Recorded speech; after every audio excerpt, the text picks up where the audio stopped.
इधर प्रधानमंत्री नरेंद्र मोदी के सेवा और सुशासन के 11 वर्ष पूरे हो चुके हैं। दूरदर्शन से खास बातचीत में बीजेपी प्रदेश अध्यक्ष सह नेता प्रतिपक्ष बाबूलाल मरांडी ने कहा कि प्रधानमंत्री ने विकास और जन कल्याण को नया आयाम दिया है और सबों की जुबान पर उनकी विकासोन्मुख राजनीति की चर्चा हो रही है। श्री मरांडी ने केंद्र सरकार की उपलब्धियां भी गिनाई। देखिए, मैं एक बात कहा करता हूँ, अपने विकास के लिए जो पहली शर्तें जो होती है वो सुरक्षा की होती है और दूसरी जो शर्तें होती है वो सुशासन की। अगर कोई भी शासन व्यवस्था में आम लोग अपने आप को सुरक्षित महसूस करें, चाहे देश के बाहर से हो या देश के अंदर से हो, तो समझो कि राज्य या देश अच्छा चल रहा है, लोग सुरक्षित है। मैं कह सकता हूँ इन 11 वर्षों में नरेंद्र मोदी जी के शासन में सबसे पहला जो शर्त है सुरक्षा की, तो देश की जनता को सुरक्षा की उन्होंने गारंटी दी और गारंटी ही दी नहीं बल्कि लोगों को एक विश्वास भी पैदा हुआ। आज देश के सरहद भी सुरक्षित है, देश के सरहद के पार से जो आतंकवादी आकर के देश के अंदर में लोग बार बार कहीं बम ब्लास्ट करते थे, कहीं लोगों की हत्याएं करते थे, बड़ी बड़ी घटनाएं होती थी।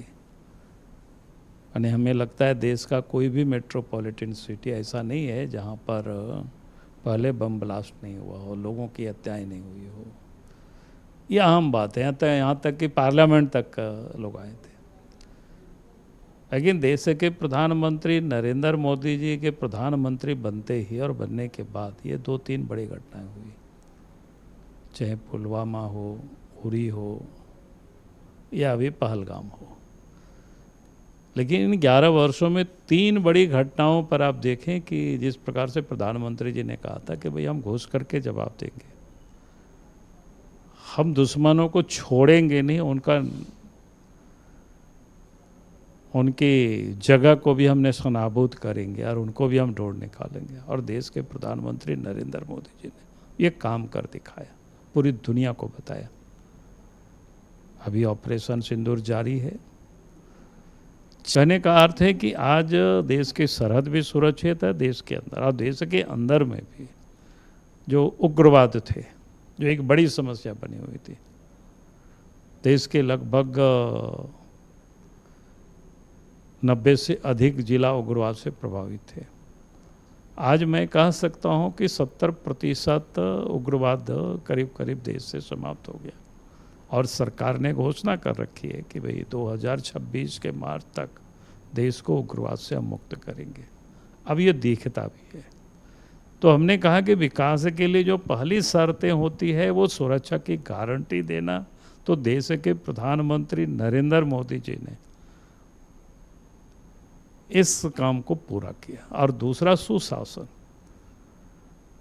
अब 2014 के पूर्व इस देश में विकास की चर्चाएं कम होती थी, अधिक चर्चाएं किसकी होती थी? करप्शन की।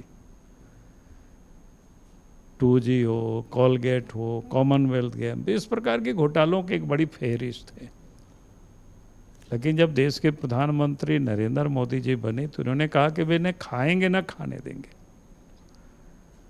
बल्कि जिन लोगों ने खाया था उसको भी निकालने की उन्होंने अभियान चलाए और पूरे उस काम में एजेंसी भी लगे। अब देश में भ्रष्टाचार की चर्चा नहीं होती है, अब देश में विकास की अब बातें होने लगी। अब देश विकास के उस पायदान पर पहुंचा कि दुनिया की अब चौथी बड़ी अर्थव्यवस्था हम बने भारत। और बाकी जो गरीब कल्याण है या विकास का जो हमने कहा कि ये 2 शर्तें को आप पूरा करेंगे तभी फिर आगे का काम बढ़ेगा। और इसलिए आज इंफ्रास्ट्रक्चर में आप देख रहे होंगे हर क्षेत्र में, चाहे रेल कनेक्टिविटी हो, रोड कनेक्टिविटी हो, हाईवे कनेक्टिविटी हो, यानी अब रूरल यानी गाँव की कनेक्टिविटी भी या इलेक्ट्रिक कनेक्टिविटी या नेट कनेक्टिविटी, अब जो जिसको कहते हैं ना सिचुएशन पॉइंट तक पहुंचाना। और मैं कह सकता हूं कि निश्चित रूप से झारखंड भी उस विकसित भारत का एक हिस्सा बनेगा 2047 तक। जो और राज्यों में जिस प्रकार से प्रगति करता है वैसे ही झारखंड भी प्रगति करेगा।